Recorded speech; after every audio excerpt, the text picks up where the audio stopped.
नमस्कार। शाश्वत माने जाने वाले जीवन और मृत्यु की प्रक्रिया ब्रह्मांड के निर्माण के साथ ही शुरू हो गई थी। जिन्होंने इसके मर्म को समझ लिया, वे महात्म को प्राप्त कर ब्रह्म में समाहित हो गए, और जिन्होंने इस मर्म को नहीं समझा, वे इस सृष्टि में मात्र एक जीवित प्राणी भर रह गए और सांसारिक जाल में उलझकर संसार के कष्टों को भी झेला। हमने अपने विचारों के द्वारा जीवन और मृत्यु के इसी खेल को समझने का सव प्रयास किया है। सृष्टि में जीवन और उसके विकास की प्रक्रिया स्त्री के गर्भ से नवजात के सृष्टि में आने के साथ ही शुरू हो जाती है, लेकिन संसार में जीवन के कदम रखते ही मृत्यु की और उसकी गतिमति भी आरंभ हो जाती है।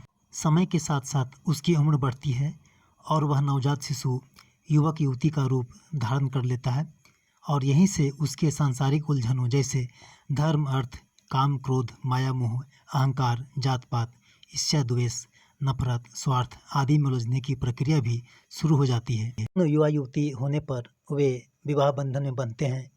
चारों ओर खुशियां ही खुशियां नजर आती है। विवाह पश्चात फिर से नए जीवन के आने का इंतजार होता है और शीघ्र ही सृष्टि में नए जीवन की उत्पत्ति हो जाती है। नए जीवन के उत्पन्न होने के साथ ही इस विवाहित जोड़े का सारा वक्त अपने और अपने बच्चे के जीवन को सजाने संवारने में गुजरने लगता है। एक भरे पूरे परिवार का निर्माण होता है। कुछ समय तक सब कुछ ठीक ठाक चलता है और सभी हंसी खुशी रहते हैं। अब यहाँ से समय करवट लेता है। विवाहित जोड़े अपने बच्चों के पालन पोषण में और स्वयं अपने में इस कदर मगन हो जाते हैं कि उन्हें एहसास ही नहीं होता कि उनके अपने जन्मदाता जिन्होंने उन्हें इस सृष्टि में लाया वो कहाँ खो गए। उपेक्षा के कारण बुजुर्ग हो रहे उनके जन्मदाता उनकी अपनी दुनिया से दूर होते नजर आते हैं और ये दूरियां क्रमशः बढ़ती ही जाती है। अब बुजुर्ग हो चुके उनके माता पिता जिन्होंने कई जीवन को इस सृष्टि में लाया, वे स्वयं लाचार, मजबूर और बेसहारे नजर आते हैं। समय आ चुका होता है कि उन्हें अपने जीवन काल में किए गए अच्छे बुरे कर्मों पर चिंतन मनन करना पड़े, क्योंकि इस उम्र से ही मनुष्य का शरीर अपने कर्मों के अनुसार सुख दुख का भागी बनता है। अब इन्हें चिंतन मनन करना होगा कि इस जीवन काल तक इन्होंने सांसारिक उलझनों में उलझकर क्या किया, क्या पाया, क्या खोया और अब आगे क्या पाने की उम्मीद है। ढलती उम्र में ये एक दूसरे का साथ कहाँ तक दे सकेंगे, ये तो इनके कर्म ही बताएंगे, लेकिन इनके जीवन भर के कर्मों और अपनी ही संतानों व परिवार से वियोग की छाया इनकी उम्र पर झुर्रियों के रूप में साफ साफ नजर आने लगती है। समय कभी नहीं रुकता और वो सृष्टि को भी गति देकर आगे बढ़ने के लिए बाध्य करता है। आखिरकार जीवन के कर्मों और बीमारियों का बोझ झेल पाने में असमर्थ ये शरीर अंततः निष्प्राण हो जाता है, और शरीर के निष्प्राण होते ही सृष्टि से जीवन के एक अंश की समाप्ति हो जाती है। शरीर के निष्प्राण होने और जीवन का अंत होने के पश्चात फिर से पूरा घर परिवार और समाज इकट्ठा होता है। कई तरह के विधि विधान और रस्म रिवाज के बाद मृत शरीर को उनके अपने तमाम चल अचल संपत्ति से मुक्त करते हुए उसे पृथ्वी के यमलोक की ओर प्रस्थान कराया जाता है। क्या इस दृश्य से मनुष्य कुछ समझ पाएंगे कि धन संपत्ति और चल अचल संपत्ति जमा करने की जो प्रवृत्ति उनमें बढ़ती जा रही है, संसार से विदा होते समय वे कितना धन अपने साथ ले जा पाएंगे।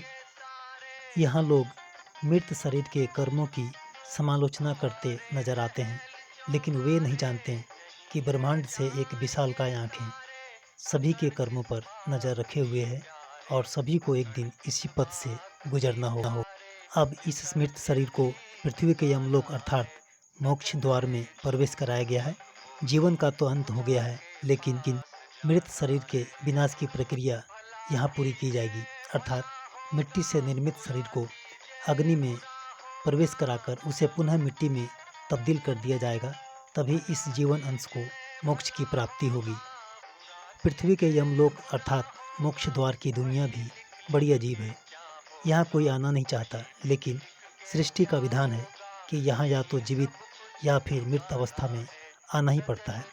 मृत शरीर को पवित्र और ब्रह्मकांस माना जाता है और इसकी मोक्ष यात्रा में शामिल होना सौभाग्य की बात है। इस यात्रा में शामिल होने से किसी को रोकना या रोकने का प्रयास करना महापापों में से एक माना गया है। शास्त्रों में इसकी बड़ी ही भयंकर और कठोर सजा बताई गई है।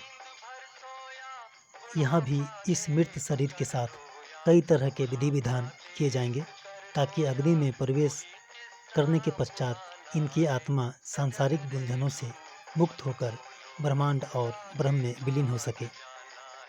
पृथ्वी के यमलोक यानी मोक्ष द्वार पर मृत शरीर का आने की प्रक्रिया लगातार चलती रहती है। एक निष्प्राण शरीर अग्नि में प्रवेश करने के लिए तैयार है और यह यमवाहन दूसरे निष्प्राण शरीर की तलाश में आगे की ओर बढ़ जाता है। यह प्रक्रिया शाश्वत अनादिकाल से जारी है और आगे भी जारी रहेगी। मोक्ष स्थल पर आकर जात, धर्म, घमंड, अहंकार आदि सभी राक्षसों का अंत हो जाता है।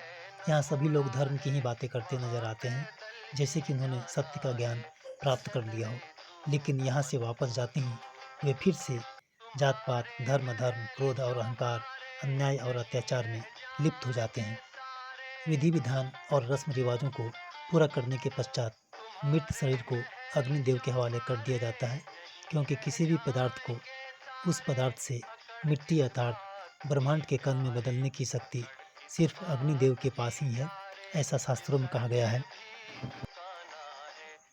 अब अग्निदेव इस मृत शरीर को राख में तब्दील करके उसके जीवन अंश को ऊपर ब्रह्मांड में ब्रह्म में विलीन कर देंगे।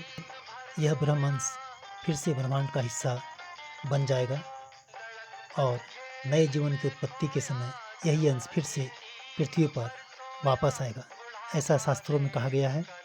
शास्त्रों के अनुसार इस जीवन अंश के समाप्त होने के पश्चात यह ब्रह्मांड का हिस्सा बन जाएगी और सृष्टि के महाविनाश के बाद ब्रह्मदेव फिर से इन्हीं अंशों से नए सृष्टि की रचना करेंगे और ये शाश्वत है जो चलता रहेगा। दर्शकों, अगर हम इस सृष्टि को महाविनाश से बचाना चाहते हैं तो हमें अपने अंदर के राक्षसों को अग्नि में जलाना होगा, तभी हम सही अर्थों में मनुष्य के अर्थ को साकार कर सकेंगे। इससे संसार में सुख, शांति और चैन कायम होगा और हमारी पृथ्वी की आयु स्थिर रहेगी। अगर हम अपने अंदर के काम, क्रोध, माया, मोह, घमंड, अहंकार, ऊंच नीच, जात पात, धर्म, स्वार्थ, अन्याय और अत्याचार आदि जैसे राक्षसों को इस अग्नि में नष्ट नहीं कर सकें तो हमें भविष्य में आने वाले महाविनाश के लिए तैयार रहना होगा। धन्यवाद। नमस्कार।